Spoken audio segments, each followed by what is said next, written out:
Steve, Yes, sir. you've been here for a few minutes. Been here for a few minutes. You brought up a point about our ventilation detail. And while I don't disagree with what you're saying, this meets our code. It falls under Part 9. It was an easy sell to our building inspector. We're used to vented attics. We're used to having a vented roof. And although I agree with you, we're going to have to differ on this detail because my building inspector is just not going to go for what you'd like.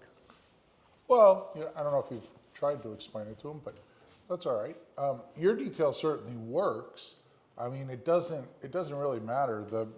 The kind of metrics of what you've done here and what I have done in a similar situation are virtually the same. The location is slightly different, right? You choose to vent on the underside. I choose to vent on the top side.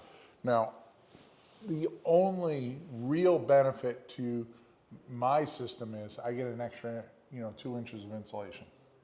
So if you're using cellulose, I get another R8 up there. But mine also has 2 layers of sheathing, although you're probably into this for 2 layers of sheathing and furring to do it your way. I didn't save any labor, I know that, and I would say the material costs are probably on par. Yeah, they're probably equal, but guess what? I brought. How about a little red pen action, right? I'm looking forward to everybody this. can understand. I mean, we can certainly point up there in a second, but the 2 ways of doing this are, we'll draw your way up here, Aaron. So there's the roof sheathing, and then we have the roof truss here.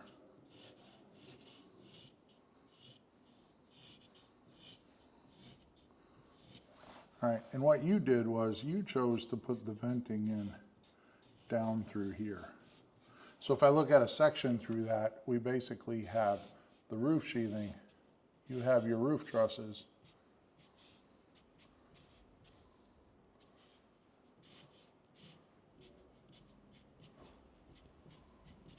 and then you put that vent in here, right below the sheathing. What my suggestion is, or what I've done in a similar situation in the past, is we have that roof sheathing. We have our roof truss.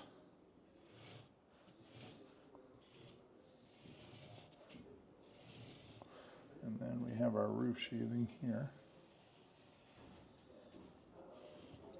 And of course, both of these are sitting on top of a wall. Right.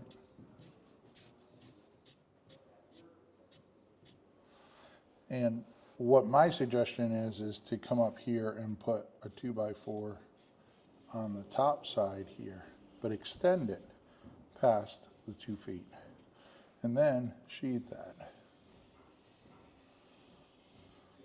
But because this is going to want to rotate and flop around, you come in and you cut a 2x6 that fits in here. And then that gets nailed to it. So the detail at the tail is such that you have the 2x4 that comes down the rail, has the sheathing on top, and then you have the 2x6 on the side that is working as a stiffener. So that's our detail down at the end there. And the difference is for mine and yours with the soffit, the air goes in here.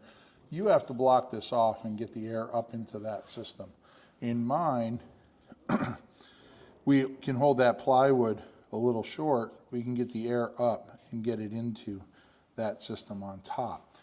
I mean, both ways are certainly doable. Both ways are certainly successful. About the only difference is that you have a dimension here of D, and I get a dimension here of D plus, say, 2 inches or so. But it's basically the same detail. It's just a question of, do I choose to insulate on top, vent on top or ventilate on the bottom? We get a little bit more. We could pack it against there. I mean, when we did this, we were using cellulose, and we dense packed it in the cavity, but we still wanted to retain that vented roof assembly. So we just did our whole vent on the top. So, I mean, it's virtually the same detail. From vapor profile, it's the same detail because moisture has to migrate through a piece of plywood to get into the vent space. So whether you're migrating through there or through here, it's pretty much the same detail. I love your detail, and like I said, I personally agree with it.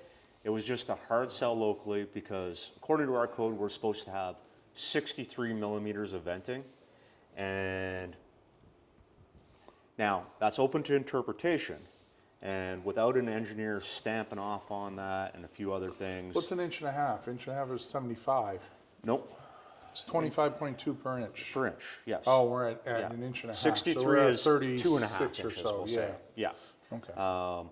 So this was an easy detail for us to do. We buy strapping off the shelf, 2 3/4.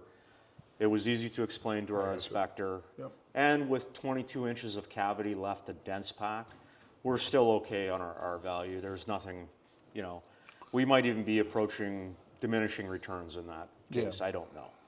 But No, and you know, building inspectors, it always comes down to, well, I would say a lot of times it comes down to what they believe. But if I was having this battle with a building inspector, I would say, I prefer to do this, but if you're gonna make me this, I'll just type up a letter, you sign it and say that you forced me to do it this way. And then chances are he would agree with the way I wanna do it and let me just stamp my own drawing.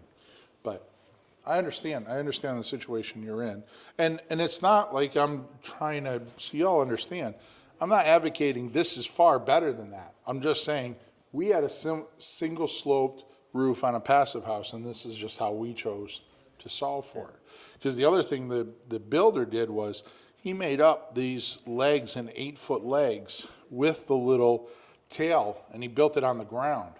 And then they just lifted it with a lull. So across this roof, he would have put in like 2 or 3 sections. Yeah. And then just nailed it off. So there was some speed and efficiency in the way they did it. This, unfortunately, is you're working overhead and you're working in between each truss. So you don't have the luxury of being No. able to build 3 or 4 bays at once. we were able to put the strapping on the trusses when the trusses were on the ground. Right. But the plywood, unfortunately, did have to go in afterwards. Was it rain day work? Yes, it was. But I would agree, your method is probably more efficient from a labor standpoint. Definitely easier to work on something you're standing on versus over top of your head. I guess the big thing is here is there's always more than one way to get there. Yep. Both answers can be right. Friends can differ in opinion and still get along. Yeah, no, definitely. And one of the benefits to this, if you wanted to, is you can bring your air barrier up here and across the top. You don't have the luxury here. I do not have that luxury. You have to come up and go across the top plate and on the underside, which isn't the end of the world. This is just a little easier for that Monopoly style. I think that's where framing. your detail wins. It's a cleaner, easier to detail approach as far as the air control layer is concerned. Yeah. So, anyways. One roof, 2 ways to build it. Well, Steve, absolute pleasure. You want to close us out? Yeah, I'm just giving my standard. Yeah, we're out here, Graham and Ann Island, Big Dog Construction. I'm Steve Basic, architect, and you know the deal. Long live our buildings. And I'm Aaron Jones. Big Dog Construction. Apprenticeship is an obligation.